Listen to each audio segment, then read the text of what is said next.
La Bible actuelle classique, c'est l'histoire du peuple noir.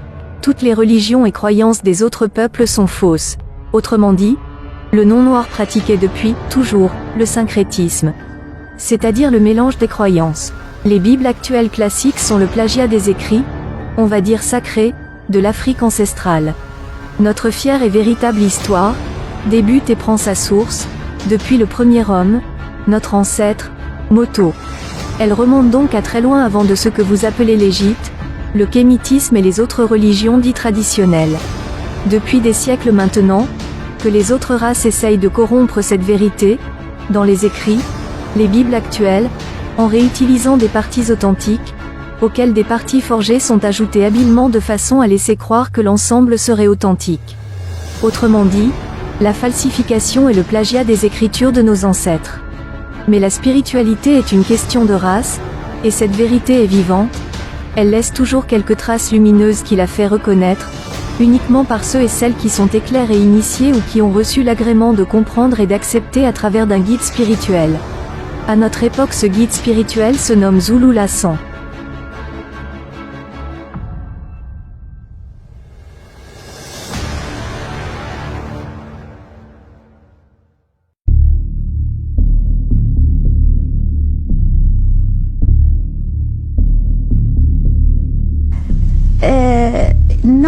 L'Église ne condamnait pas la traite. Elle louait même cette entreprise puisque, ainsi, on arrachait ces âmes, ces individus, à leurs conditions obscures et pécheresses.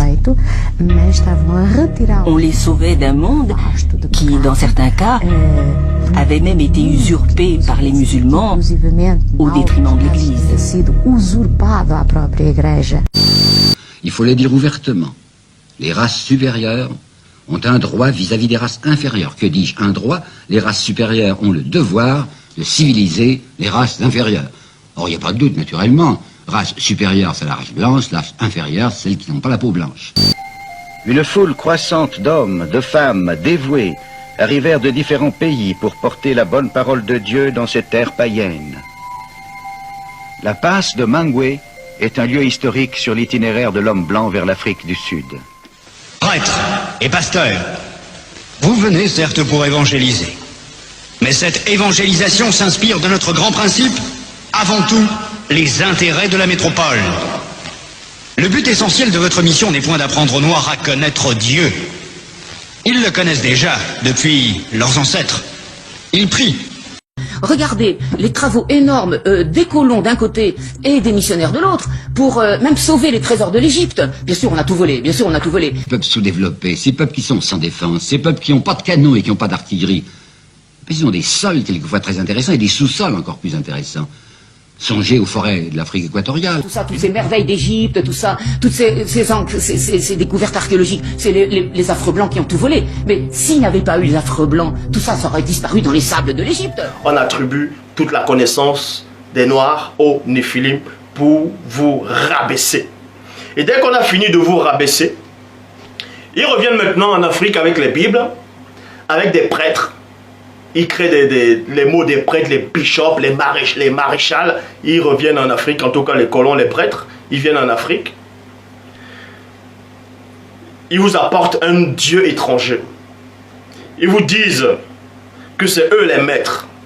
Que la Bible dit, si vous n'acceptez pas ça là,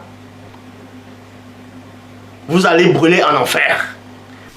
La plupart des missionnaires de cette époque auraient approuvé ces paroles de Livingstone.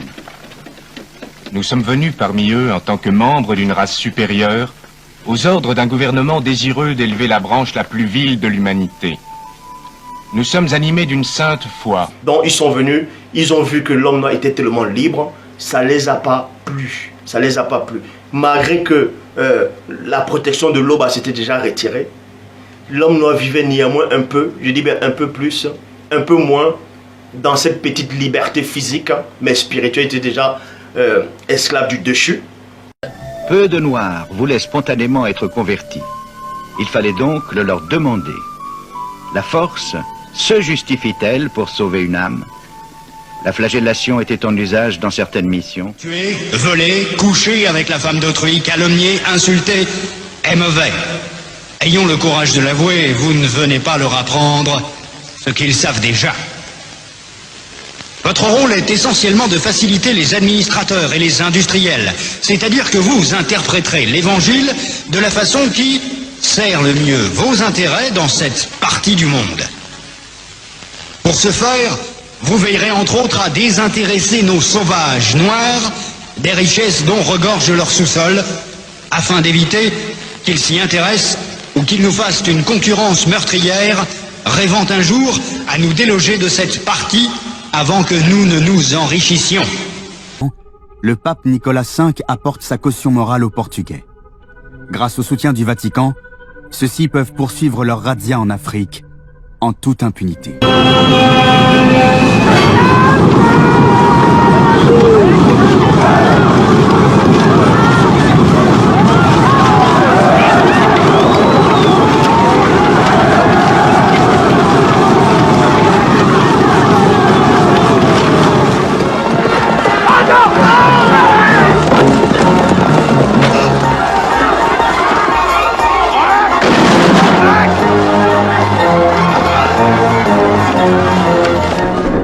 Ici, le chef de village, Sikali Ouattara, a été enfumé et abattu d'une balle dans la nuque, d'une balle française.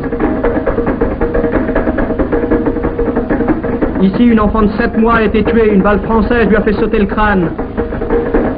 Ici, du sang sur le mur, une femme enceinte est venue mourir, 2 balles françaises dans le ventre. Sous cette terre d'Afrique, 4 cadavres, 3 hommes, une femme, assassinés en notre nom à nous, gens de France. Et ces colons, ils viennent en Afrique, ils ont corrompu les chefs d'État, ils ont corrompu les chefs, ils ont corrompu beaucoup de puissants en Afrique. Ils sont dans les forêts, ils détruisent la forêt, ils détruisent les arbres, ils cassent les arbres, ils coupent les arbres, ils reviennent en Europe avec, ils reviennent dans d'autres continents, ici, hors de l'Afrique. Ils fabriquent quoi? Des meubles avec, des cahiers, des maisons, des planches, ainsi de suite. Et maintenant, ils reviennent encore revendre ça plus cher en Afrique. Des consommateurs forcés. Parce qu'on envoyait des soldats. Les soldats obligeront les indigènes de là-bas à acheter ce qu'on leur enverra de France. Et l'homme noir, parce qu'il avait perdu la connaissance, parce qu'il a perdu sa spiritualité, parce qu'il a perdu son savoir, il va croire maintenant à des barlivènes, à du n'importe quoi. On lui dit, si tu ne crois pas à ce prêtre-là, si tu ne crois pas à ce colon-là, à tout ce que le colon dit, tu vas aller brûler en enfer, tu vas être contre Dieu. Et là, le noir, il a peur. Il croit à tout ce qu'on lui dit. Donc, au moins, la plupart des missionnaires pensaient être les seuls à pouvoir sortir les Africains de leur médiocrité spirituelle.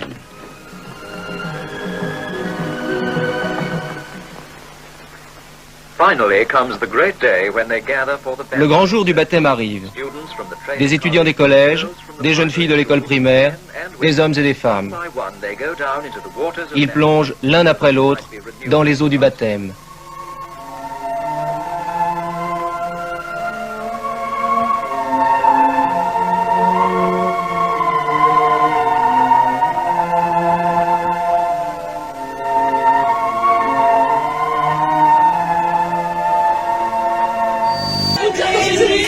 Jésus, tu ne connais rien de lui. Jésus s'en fout de toi.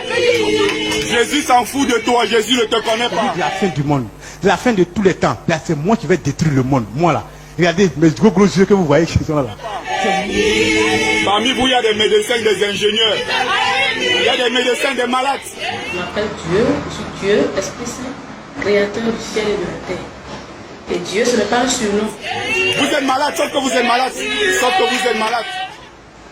C'est ce que je suis. Donc, ceux qui voient pendant m'appellent Dabo. Je vous dis que je suis leur grand-père, le père de Jésus.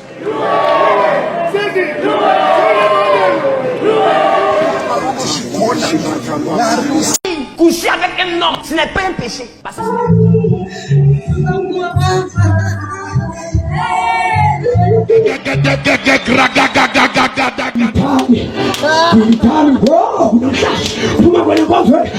Puis les plus vieux dans les villages, j'ai eu l'occasion de tourner dans l'ensemble des villages du Togo, les plus vieux me disent Kofi, c'était quand même mieux du temps des Blancs.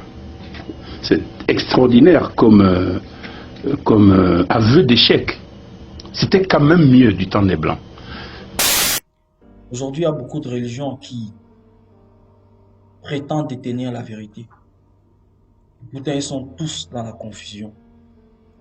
Et toutes les églises qui sont manifestées, les religions, c'est une arme pour la destruction de l'homme noir. C'est vraiment des comportements d'idolâtrie très profondes.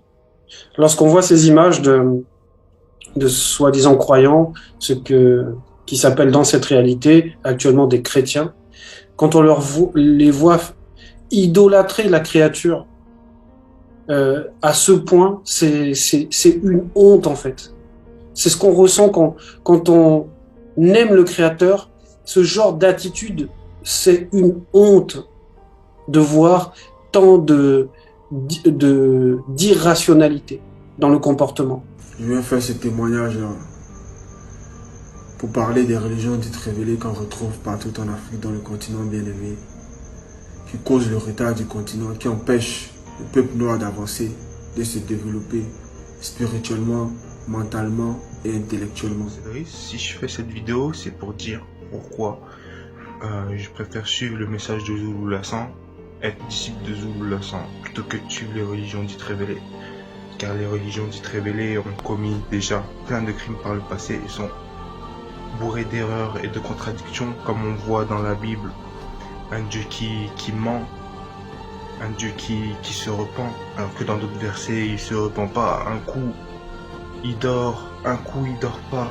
Et oui, Mamoudé Zulu Lassan est le seul enseignant dans cette réalité, dans cette époque, qui n'est plus à démontrer. Il n'a rien à voir avec les faux enseignants, les faux pasteurs qui parlent du Dieu m'a dit, qui parlent du purgatoire, qui parlent de l'enfer. Il n'a rien à voir avec les faux scientifiques qui parlent du Big Bang, du Big Crash.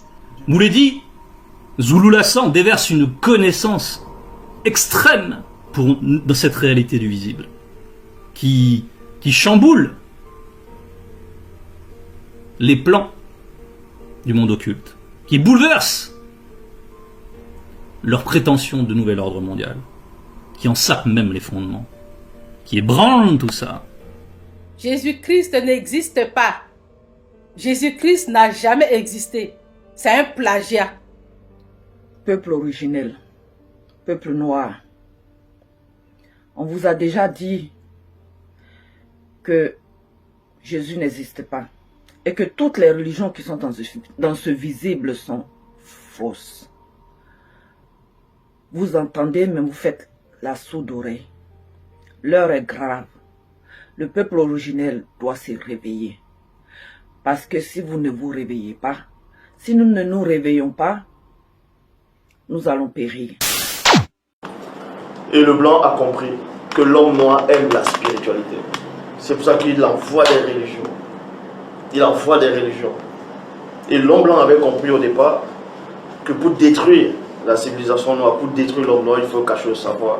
Et pour cacher le savoir, c'est dans un livre. Parce que l'homme noir n'aime pas lire. À l'époque, c'était ça. Il n'aimait pas lire. C'est pour cela, quand vous étiez petite, quand vous allez dans l'église catholique, est-ce que vous lisez vos Bibles là-bas?